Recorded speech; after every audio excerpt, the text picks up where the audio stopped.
years. I think I might need to get a new hard drive at some point because I've only got 320 gig. It's easy enough to clone them if you find the right software. I mean, there's just fewer and fewer barriers as to why you shouldn't want a PC. And I've got to the point now where console gaming is just so boring and bland and generic with another sequel after another sequel. What prompted this initially was Forza 4. I pre-ordered that a good few months before it came out in the shops, and I made sure to pre-order the nice shiny version as well with the blue box with the BMW on the front. It got the VIP pack with it and everything, and I got it with many thanks to the darling Murtai who decided to actually go into town and get it for me while I was at work, which is very awesome of her. But I got it home, fired it up, and about a week into playing it, I was like, this game has cost me a small fortune, and I'm fucking bored of it already because it's just like the old one, just with some fancier graphics. Played just the same, more or less looked the same apart from the menus were a bit slicker. That was it. And from that point onwards, I just got more and more pissy with console gaming because it's just sequel after sequel after sequel after sequel after sequel. It's annoying. Very annoying. I've already played this game last year, guys. Why don't you just update the game a bit more? Which is why I'm sure some of you at home are thinking, well, Mod, don't you like F1 games? They're just the same thing year after year after year. This is very true.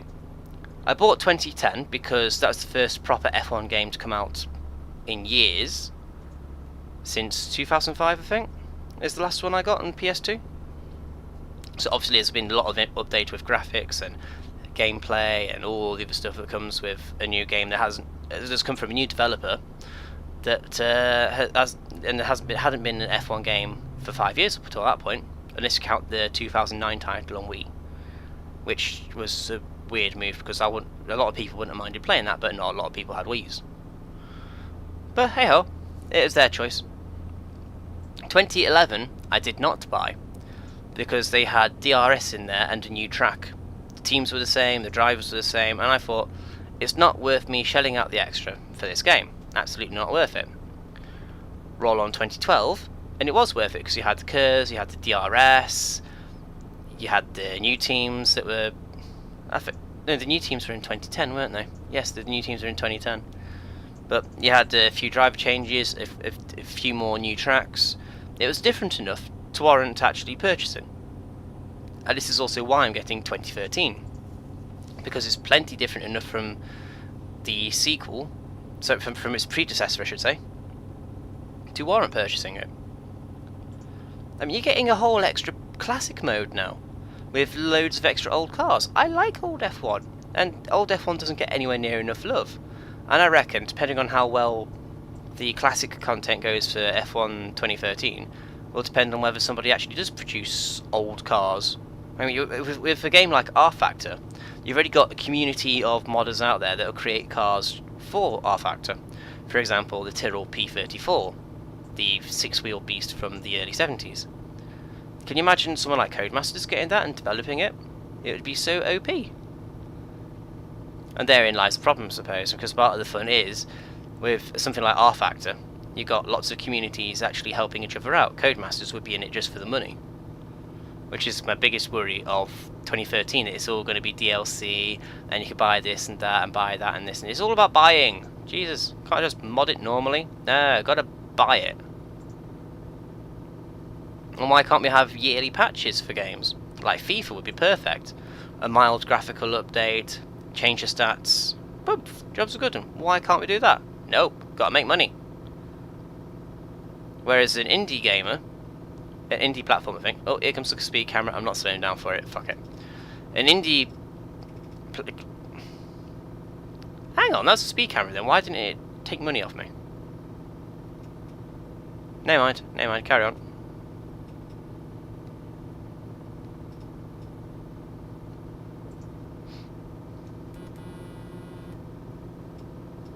I don't mind not losing money.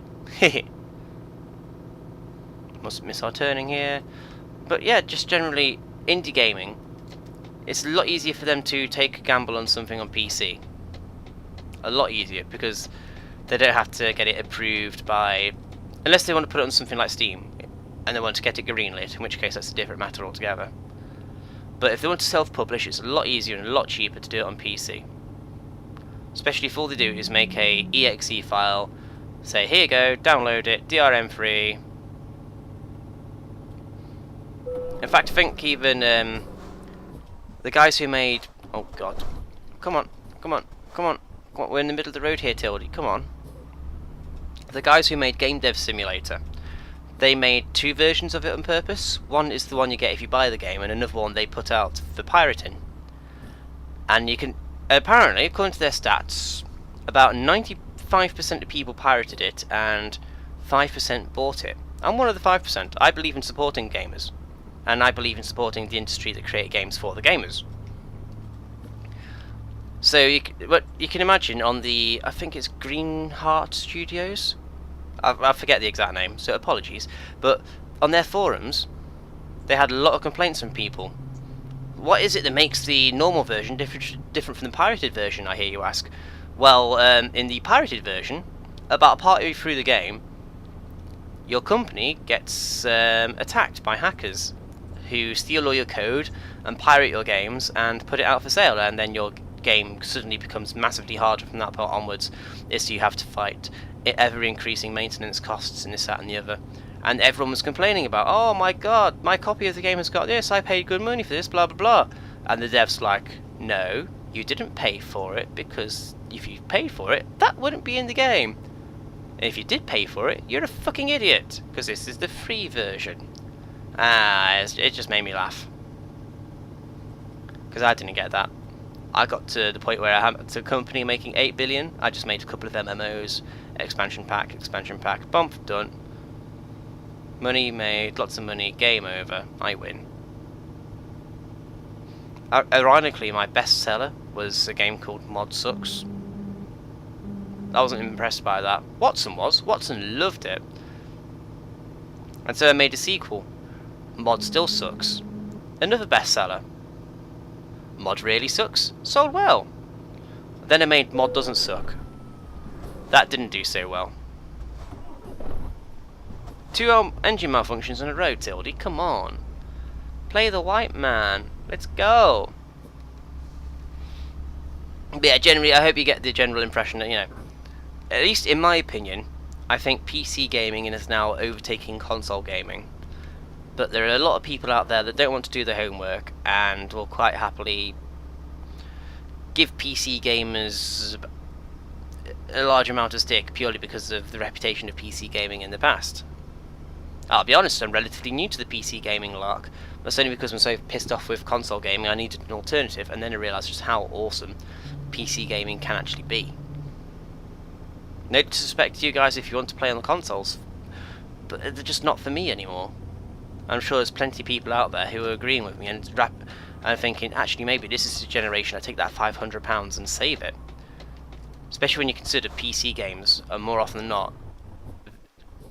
Come on, Tildy, up the hill, up the hill. PC games are more often than not cheaper than console variants. Yeah, you don't get the actual hard copy that you could just pop into your machine and play, but what's less effort for you anyway, people? Is it less effort to open a DVD drive and put the disc in, or is it less effort to double click something on your desktop? Or right click something like, say, a Steam library and then left click on the option you want to play on? It's all as hard as you make it for yourselves. And I honestly believe that now PC gaming is the future. Consoles have had their day. There have been some great consoles in the past. I mean, my first proper console was the Mega Drive. Sega Mega Drive with Sonic the Hedgehog. How am I going to get my Sonic fix now? Unless they bring it out on PC. If they make a console exclusive Sonic game, then I'm screwed. But that's a price I'm willing to pay, to be honest with you, because it's a lot of money for something I'm only going to play a few games on, whereas the PC has got a massive back catalogue of games. All I need is a little bit of tweaking with a couple of programs, and they'll run flawlessly. Fucking GOG.com, good old games, they even release old games that are patched to run on Windows 7 64-bit. I recently purchased Alpha Centauri off there for £3.50. It's fantastic value for money. especially when they give you a free patch and the extra add-on expansion pack for it as well for that price. There's loads of old games on there. I think even Colin McRae Rally came out on there at some point. But, you know, like I say, everyone's allowed an opinion. As long as you respect my opinion, then I'll respect yours. And my opinion is, consoles were good, but I think that as long as they are all about the money, and they keep making them multimedia platforms, then I don't know. You can't even do proper multimedia with them because they can't multitask. The most multitasking you can do is playing music while you're playing your game. You can't pause the game. Oh, no, come on, Tildy. You can't pause the game and then go looking something up online real quick. It's just not done. I mean, for example, I could have a second monitor connected up to my PC, pause Euro Truck, and flick my attention across the second monitor, quickly look something up. Or even, because of the relaxing nature of Euro Truck, sorry, I could actually be watching another video while I'm playing the game. Yeah, probably crash a lot more than I already do. But it's like the PC offers massive amounts of flexibility that I'm now beginning to take for granted, I think, whereas a console is just plug, play. Oh, if you want extra features, it'll cost you £10 a month. No fucking thank you. Spend my money wisely.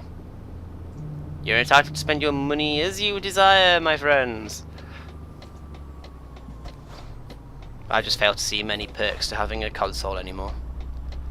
There we go, rant over. Stay tuned for more Euro Truck after the break. Bam, bam, bam! I don't even know what to talk about now, shit. No. Yeah. Ah, stop Tildy. Okay, we'll go down that one. We'll go down that one. We're going to Calais. We always have problems with these ruddy digger loads, don't we?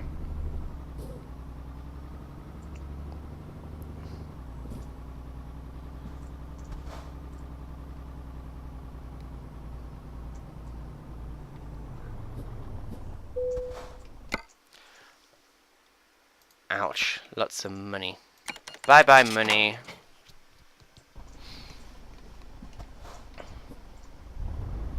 Now we're changing sides of the road. We also need to rest at some point by the look of it. 300 miles to go. Bloody hell. This is going to turn into a long trip again.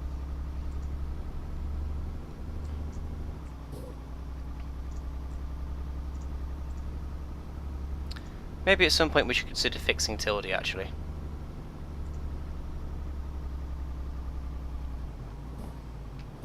That might not be too bad an idea. We definitely need to do that before the live stream.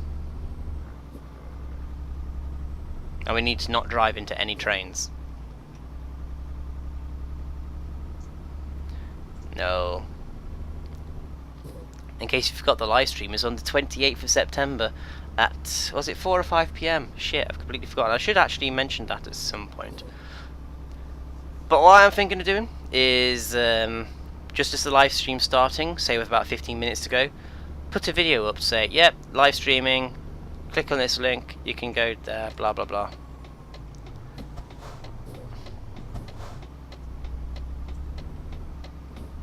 I've seen a few YouTubers do it, where they basically say, yeah, just to let you know guys, if you're watching this, then it means I'm live streaming right now, blah blah blah.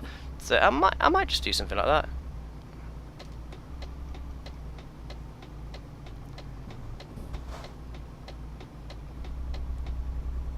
No reason why not.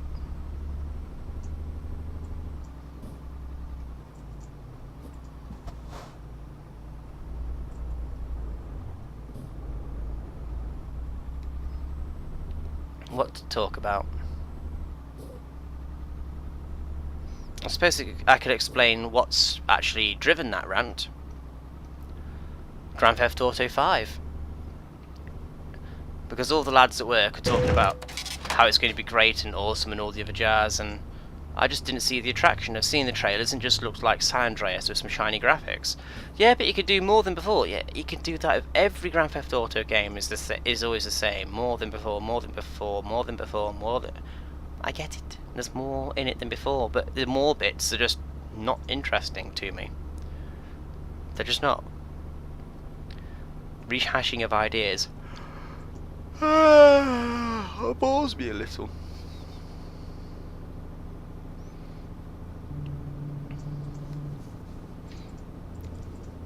Grand Theft Auto 4 wasn't exactly brilliant either.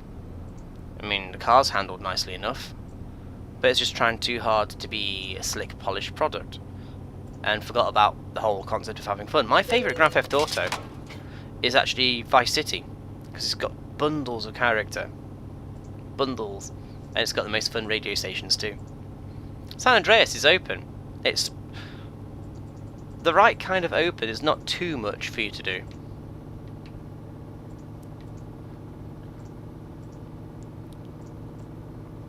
That's close. Yeah, there isn't too much for you to do, but at the same time, it's encouraging. You could hang out in the city. You could go live in Redneckville. Oops. Yeah. Bye bye money.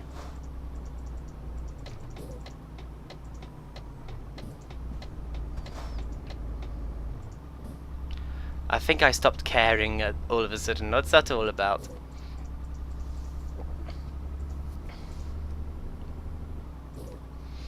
I do care about one thing though. I was going to save this till Thursday. As I'm sure there's one guy at home sitting there pulling his hair out thinking, why haven't you mentioned me yet? Well, Mr. Chris Viking, I'm mentioning you now because you've just donated £20 to the fundraiser to make it £100 in total, with 20% of the way to the live stream where I get my hair cut. I don't like you anymore, Chris.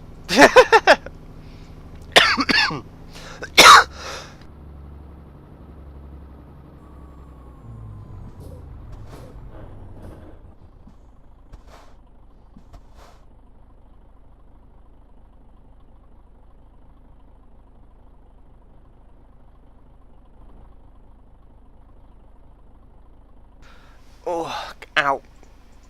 Sorry about that. Coughing fit. Massive coughing fit. Sorry about that. Had to mute the microphone and pull over real quick in case I crash Matilda. Yeah, thanks Chris, much appreciated. I do actually think you're cool, don't worry. We need to sleep.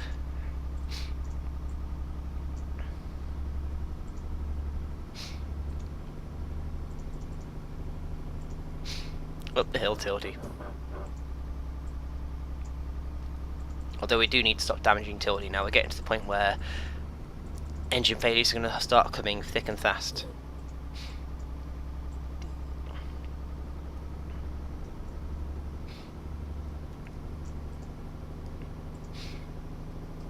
Oh, why are you sending me down the country lanes?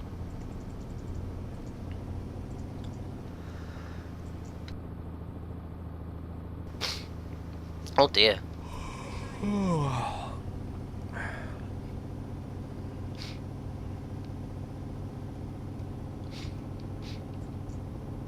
I think if I have to mute the microphone once more in the next couple of minutes, I'm just going to have to call this an episode and do the rest another time, because not good for my health.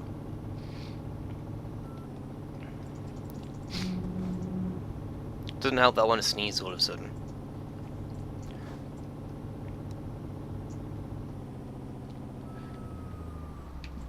Whoa, whoa, whoa, tilty, tilty, whoa, whoa, whoa.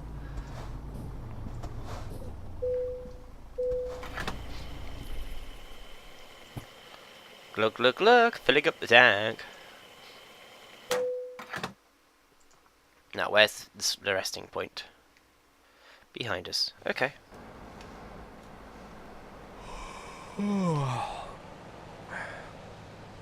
Oh, there we go.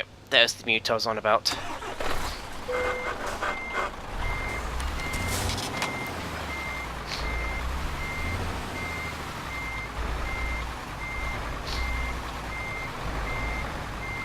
Let's pull up. Let's get some sleep, and we'll call this an episode.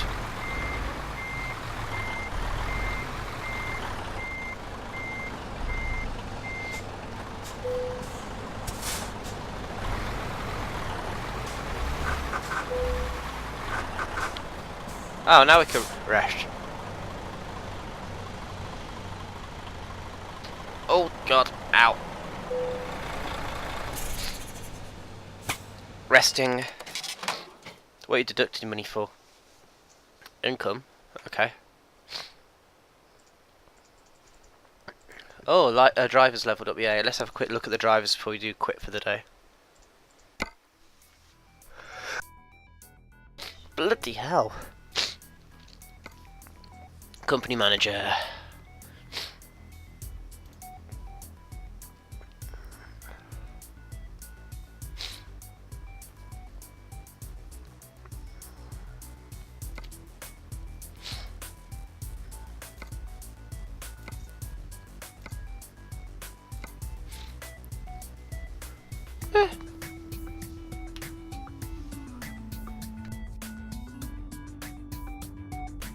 Right. This is a very suddenly ill mod signing off for the rest of the trip. Bloody hell. Next time out, it looks like Murtai is going to be taking the wheel for at least a period of time.